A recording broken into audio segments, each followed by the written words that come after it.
Je cherche refuge auprès d'Allah contre Satan le banni. Au nom d'Allah, le tout miséricordieux, le très miséricordieux. Wassalamu alaikum wa rahmatullahi wa barakatuh, mes frères et sœurs.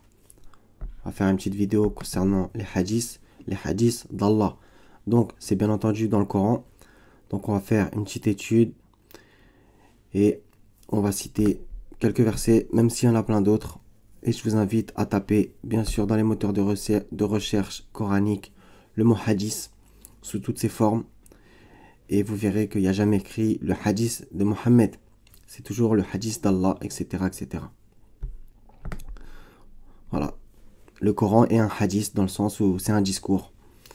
Voilà. Donc, 39-23, c'est la traduction classique du verset, mais on va voir qu'il y en a des intéressantes aussi. Allah a fait descendre le plus beau des hadiths, des récits, un livre dont certains versets, entre guillemets, se ressemblent et se répètent. Les peaux de ceux qui redoutent leur Seigneur frissonnent, puis leur peau et leur cœur s'apaisent au rappel de Dieu. Voilà, entre parenthèses, le livre guide de Dieu par lequel il guide qui il veut, mais quiconque Dieu égare n'a point de guide. Voilà, donc submission.org, traduction 39-23. Allah a révélé en ceci le meilleur hadith. Vous voyez, ils ont changé, ils ont mis, au lieu de récit, ils ont mis hadith.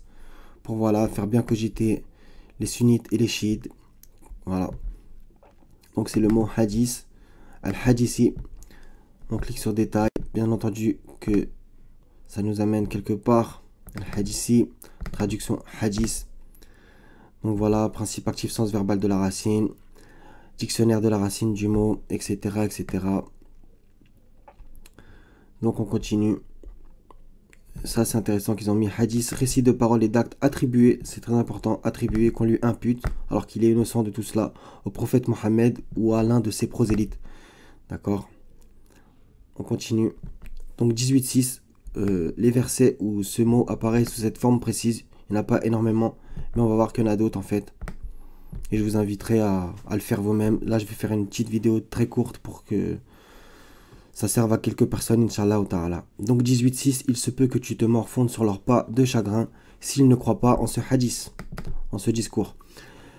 31-6, parmi les hommes, il en est qui, sans aucune science, achètent des hadiths divertissants, très intéressants, pour égarer hors du chemin de Dieu et pour le prendre en raillerie. Pour cela, un châtiment humiliant. Au passage, le 31-6 est toujours interprété comme quoi ça veut dire que la musique est interdite. C'est quand même scandaleux. D'autant que Allah confirme le Zabour et nous avons donné à David le Zabour, donc les psaumes. Et dans les psaumes, le psaume 150, je vous invite à le lire, le psaume 150, mais pas que, il y en a plein d'autres, où David nous incite à faire de la musique pour louer l'Éternel, bien entendu, pas pour dire n'importe quoi.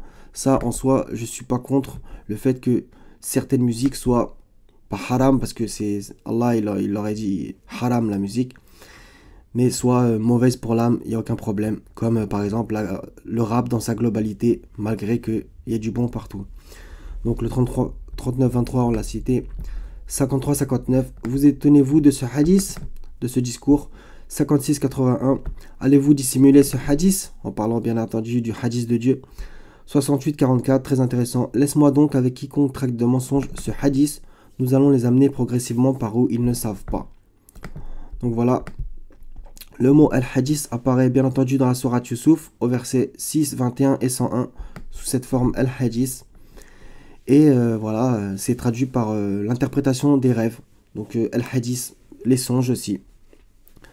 Certains vont dire non, ça veut dire récit, donc il avait l'interprétation des récits et tout. Oui, mais il faut revenir à la Bible aussi. Voilà. Donc, on continue. Le mot sous cette forme, hadithi, H-A-D-2-E-T-H-I. Je vous invite à aller sur ce site, je ne sais pas si vous voyez bien l'adresse, sergetrust.com. Vous faites transliteration et vous tapez, comme je viens de taper ça. Donc il apparaît 16 fois dans 16 versets. Donc voilà, très intéressant. Et vous verrez que j'ai jamais écrit le hadith de Mohammed. Jamais. Voilà. Donc je pense que c'était important à faire comme vidéo pour aider les sunnites et les chiites à sortir de cette secte. Donc voilà mes frères et sœurs, sortez des sectes, quitte à rester tout seul, accrochez-vous au djinn d'Allah, la religion d'Abraham. Comme c'est écrit plein de fois dans le Coran. Donc voilà mes frères et sœurs, le meilleur hadith appartient à Allah. Voilà. Revenons au livre divin que Allah confirme, Sourate 3, versets 3 et 4. Voilà mes frères et sœurs, c'était tout.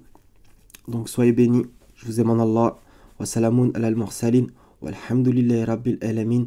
La ilaha illallah wahdahu la sharika la. Wassalamu alaikum wa rahmatullahi wa barakatuh mes frères et sœurs.